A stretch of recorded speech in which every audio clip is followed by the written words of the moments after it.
நேரம் 6 மணி.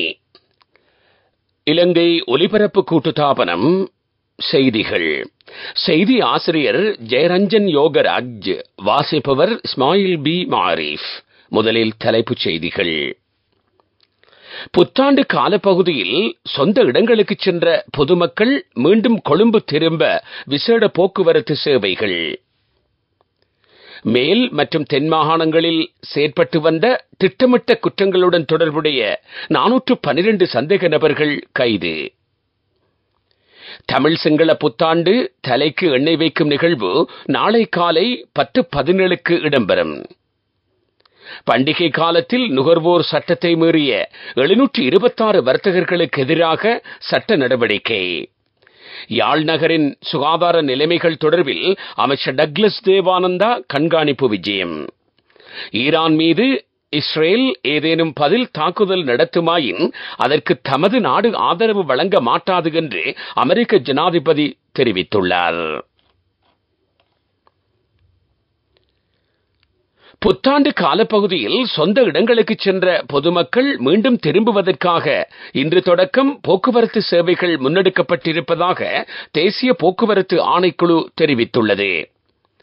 இது தொடர்பாக சபையின் தலைவர் சசி வெல்கம கருத்து தெரிவிக்கையில் மாகாண அதிகாரிகள் இது தொடர்பில் தெளிவுபடுத்தப்பட்டிருப்பதாக தெரிவித்தார். பஸ் தொடர்பாகவும் பயணிகள் எதிர்நோக்கும் சிரமங்கள் குறித்தும் 1955 என்ற தொலைபேசி இலக்கத்துடன் தொடர்பு கொண்டு தெரிவிக்க முடியும். இந்த தொலைபேசி அழைப்பு 24 மணித்தியாலமும் செயல்படும். இதேவேளை ரயில்வே திணைக்களம் மலேக கரையோர மற்றும் ஏனைய பாதைகளில் விசேட ரயில் சேவைகளை முன்னெடுத்துள்ளது. பதுளையிலிருந்து கொழும்பை நோக்கி நாளை விசேட ரயில்கள் பல சேவையில் ஈடுபட உள்ளன. பெலியத்தையில் இருந்து கொழும்புக்கும் கண்டி மற்றும் காலியில் இருந்து கொழும்பிற்கும் விசேட ரயில் சேவைகள் இடம்பெற உள்ளன. பொதுவான ரயில் சேவைகளுக்கு மேலதிக ரயில் சேவைகளுக்கும் ஒழுங்குகள் செய்யப்பட்டிருப்பதாக அவர் கூறினார். இம்முறை தமிழ் சிங்கள புத்தாண்டு தலைக்கு எண்ணெய் வைக்கும் நிகழ்வு நாளை காலை 10:17க்கு இடம்பெறும். வெண்ணிற ஆடை அணிந்து தெற்கு திசையாக பார்த்த வண்ணம் இந்த எண்ணெய் தேய்க்கும் நிகழ்வில் கலந்து கொள்வது சிறப்பு. தொழிலுக்காக வீட்டை விட்டு வெளிச்செல்லும் நேரம் புதன்கிழமை காலை 6:52க்கு இடம்பெற உள்ளது. தொழிலுக்காக வெளிச்செல்லும் பொழுது வடக்கு திசை நோக்கி பயணிப்பது சிறப்பு.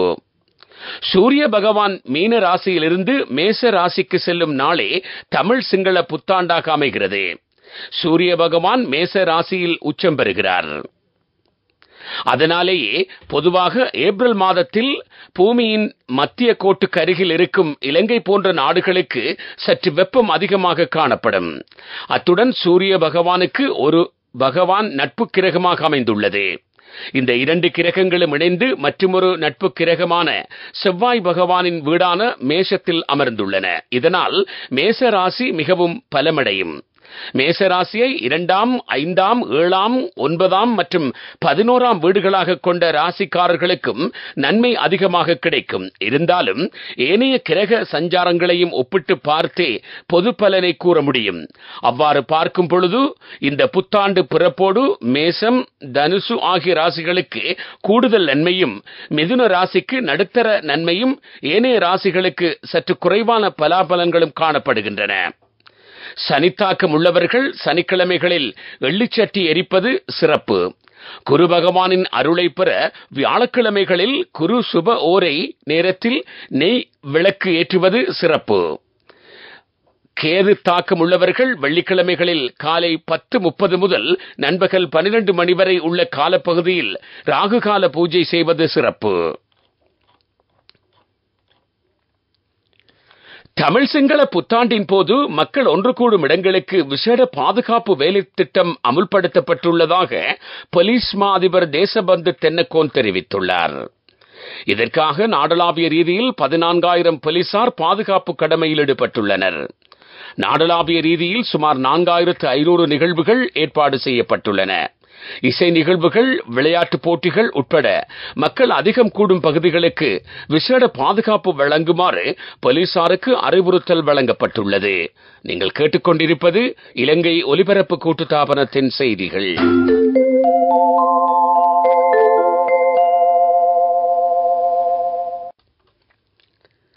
தொடர்ந்து செய்திகள். மேல் மற்றும் தென் மாகாணங்களில் செயல்பட்டு வந்த திட்டமிட்ட குற்றங்களுடன் தொடர்புடைய 412 சந்தேக நபர்கள் போலீசாரின் விசேட நடவடிக்கை மூலம் கைது செய்யப்பட்டனர். இந்த விசேட நடவடிக்கை கடந்த மார்ச் மாதம் 19ஆம் தேதி ஆரம்பமாகி நேற்றைய தினம் நிறைவு பெற்றது என்று போலீஸ் ஊடக பேச்சாளர் காரியாலயம் தெரிவித்துள்ளது. இந்த சுற்றி வளைப்பு நடவடிக்கையில் 20 போலீஸ் குழுக்கள் ஈடுபடுத்தப்பட்டன. யாழ்ப்பாண நகர்பகுதியின் சுகாதார நிலைமைகள் தொடர்பில் அவதானிப்பதற்காக கண்காணிப்பு விஜயம் ஒன்றை கடற்றொழில் அமைச்சர் டக்ளஸ் தேவானந்தா மேற்கொண்டிருந்தார். புதுவருட பிறப்பு தினமான இன்று காலை குறித்த விஜயம் இடம்பெற்றுள்ளது. யாழ் நகரின் தூய்மை பராமரிப்பு தொடர்பில் பல்வேறு குற்றச்சாட்டுகளும் விமர்சனங்களும் பல தரப்பட்டவர்களிடமிருந்து முன்வைக்கப்பட்டுள்ளது. இந்த நிலையில் அது தொடர்பில் அமைச்சர் கள ஆய்வில் ஈடுபட்டார். குறிப்பாக யாழ் நகரின் மையப்பகுதி மற்றும் புதிய மாநகர சபை கட்டட வளாகம், அதனை அண்டிய சுற்றுவட்டத்தின் நீர் வடிந்தோடும் வடிகால்கள் உள்ளவற்றவற்றை அமைச்சர் பார்வையிட்டார்.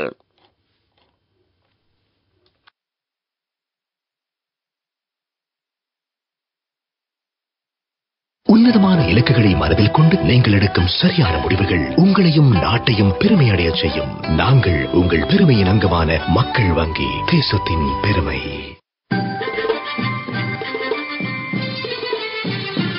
பிரதான செய்தி வழங்குவோர் ஒவ்வொரு வீட்டிலும் இருக்க வேண்டிய வீட்டு வைத்தியர் சித்தாலேப.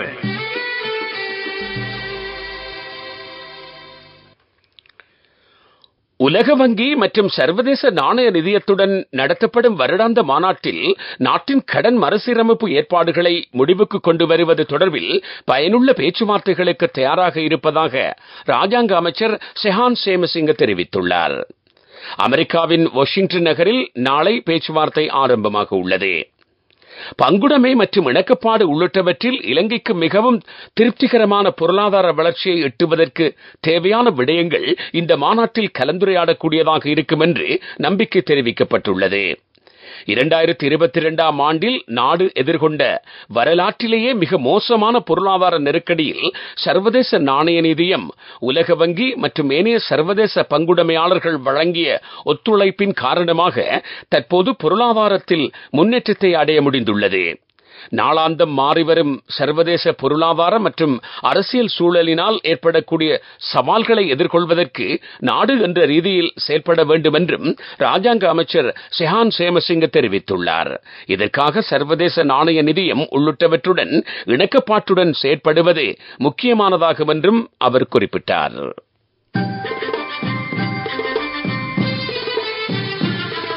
பிரதான செய்தி வழங்கியோர் ஒவ்வொரு வீட்டிலும் இருக்க வேண்டிய வீட்டு வைத்தியர் சித்தாலேப.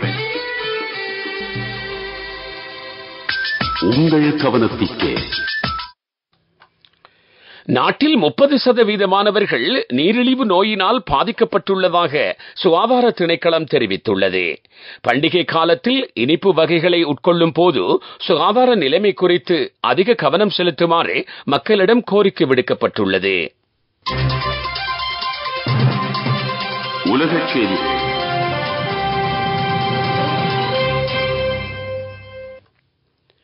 ஈரான் மீது இஸ்ரேல் ஏதேனும் பதில் தாக்குதல் நடத்துமாயின் அதற்கு தமது நாடு ஆதரவு வழங்காது என்று அமெரிக்க ஜனாதிபதி ஜோ பைடன் தெரிவித்துள்ளார். இந்த விடயத்தை இஸ்ரேல் பிரதமர் பெஞ்சமின் நெத்தன்யாகுவிடம் அமெரிக்கா உத்தியோகபூர்வமாக அறிவித்துள்ளது. நேற்றைய தினம் இஸ்ரேல் பிரதமருக்கு ஏற்படுத்திய தொலைபேசி அழைப்பின் போது வெள்ளை மாளிகை சிரேஷ்ட அதிகாரி இந்த தீர்மானத்தை தெளிவாக அறிவித்திருந்தார். முன்னதாக இஸ்ரேல் எதேச்சையாக மேற்கொண்ட தாக்குதல் தவறானதென்றும் அமெரிக்கா சுட்டிக்காட்டியுள்ளது.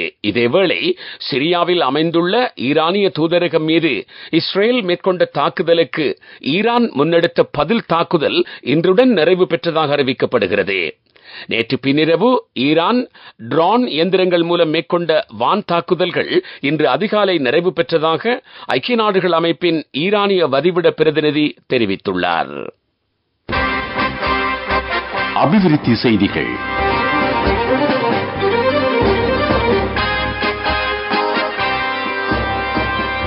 ஜப்பான், பிரேசில் மற்றும் அமெரிக்காவைச் சேர்ந்த 265 சுற்றுலா பயணிகள் இலங்கை வந்துள்ளனர். கிறிஸ்டல் செரினிட்டி என்ற சொகுசு பயணிகள் கப்பல் மூலம் இவர்கள் கொழும்பு துறைமுகத்தை வந்தடைந்தனர். குறித்த கப்பல் மியான்மரை நோக்கி மீண்டும் பயணத்தை ஆரம்பித்துள்ளது. விளையாட்டுச் செய்திகள். ஐபிஎல் சுற்றுத்தொடரின் 29வது போட்டி இன்று நடைபெற உள்ளது. போட்டியில் சென்னை சூப்பர் கிங்ஸ் மற்றும் மும்பை இந்தியன்ஸ் அணிகள் மோத உள்ளன.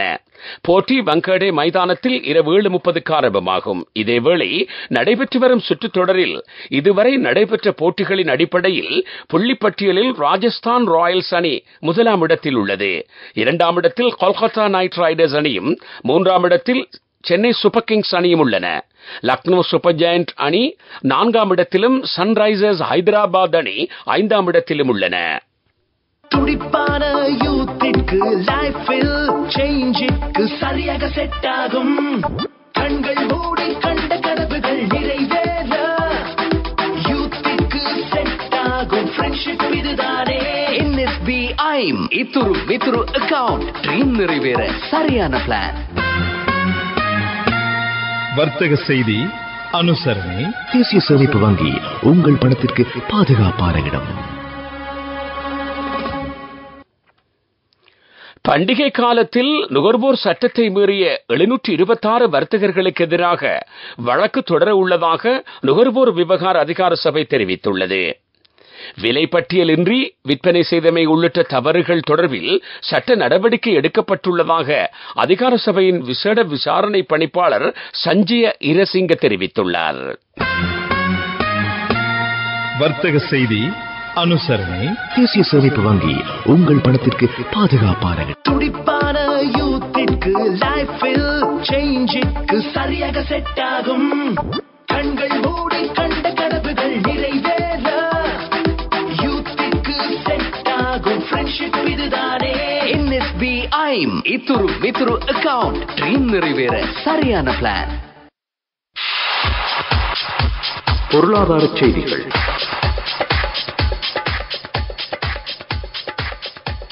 $78,000 மில்லியன் பெறுமதியான திரைசேரி உண்டியல்கள் ஏலத்தில் வழங்கப்பட உள்ளதாக இலங்கை மத்திய வங்கி தெரிவித்துள்ளது.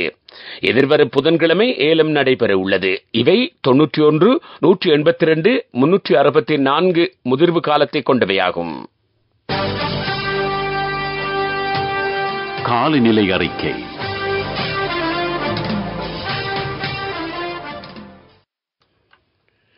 மேல் சப்ரகம, தென், மத்திய, வடமேல் மற்றும் ஊவா மாகாணங்களிலும் அம்பாறை மற்றும் மட்டக்களப்பு மாவட்டங்களிலும் பல இடங்களில் மழை அல்லது இடியுடன் கூடிய மழை பெய்யலாம் என்று வளிமண்டலவியல் திணைக்களம் எதிர்வு கூறியுள்ளது.